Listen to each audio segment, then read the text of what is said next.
Now, I've recently stumbled upon Pokemon solo challenges, which is beating a certain Pokemon game using only one, usually weak Pokemon.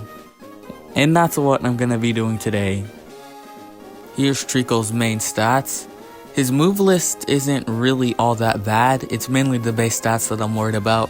Treecko's a first stage starter, so they're gonna come pretty weak. I still think this should be possible. Also, the rules are I can only use Treecko in battle. I'm allowed to catch other Pokemon but not use them in battle. I can't evolve the Treecko, and I'm also not allowed to use any items in battle, but I am allowed to use them outside of battle.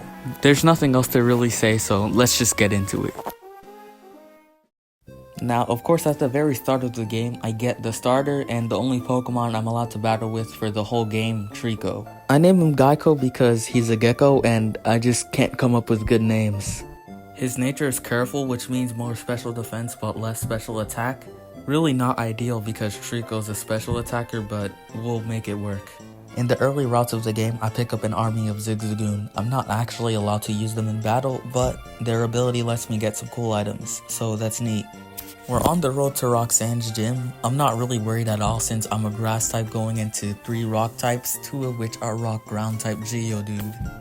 Nosepass can still be a little tricky with all of its healing between potions and berries, but if I get there by around level 14, I should be good. Roxanne's gym was a little bit tough. Both of the Geodudes were pretty easy, obviously, but the Nosepass was a lot more troublesome. It was surviving the absorbs way better than I thought it would, and its rock tombs were dealing a lot of damage, and with all the healing items it was easily able to out-heal me. And right when I was actually about to finish it, I used quick attack to ignore the rock tomb speed drops, but it only did 1 damage, so I got finished off. The second attempt went even worse because Nosepass crit a rock tomb. I don't have to grind up for this fight, but I'm gonna do it anyway, because judging by this performance, the future of the game is gonna be a lot harder. Finally, on the third attempt, things go smoothly. Both of the Geodudes go the exact same way. This time, I'm able to tank the rock tombs better and also heal up with Absorb, letting me get the win pretty easily. At this point, it's getting kinda clear that I'm gonna have to overlevel a lot more in the future, especially when I don't actually have a type advantage. Before that grind though is the battle against May. It was really easy. Geico learned Screech along the way, and that really helped with Torchic, who would have beaten me otherwise with Ember. I grinded a bit on the Pokemon in Granite Cave, as well as the trainers right outside of there and the gym trainers until I hit level 25. Unsurprisingly, level 25 still wasn't enough. I lost due to one of these 3 things. Either they used Bulk Up too much, I missed Screech too much, or they crit a move. Or sometimes a combination of the 3. Here's probably my best attempt. Treecko learns a Mega Drain in 1 level anyway, so I'm just gonna grind up until he gets there. Hopefully that'll be enough to overpower the other Pokemon there. With Stab, that'll be 60 power, which is stronger than anything else I have. And that also means more healing. I like having Mega Drain and Giga Drain on my moveset because I won't really need that much potions. Which is good because I'm not allowed to use potions in battle. Of course, once we got to the gym with Mega Drain, it was really easy because the damage and the healing was way more, allowing me to take a lot more hits. I feel like if we got Mega Drain at a lower level, we probably would have won instead of having to use Screech and Quick Attack.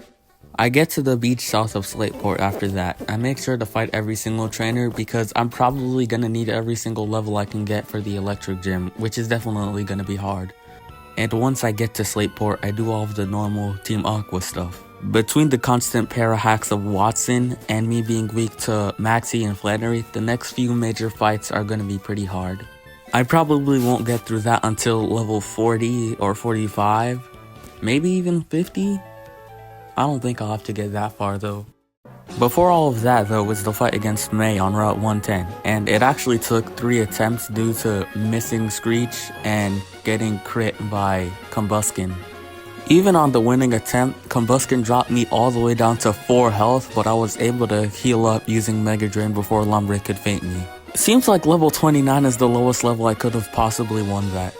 Also, Wally amusingly tried to beat Watson's gym with just a level 16 Ralts. I beat him right outside of the gym just to save him the embarrassment of losing to the gym.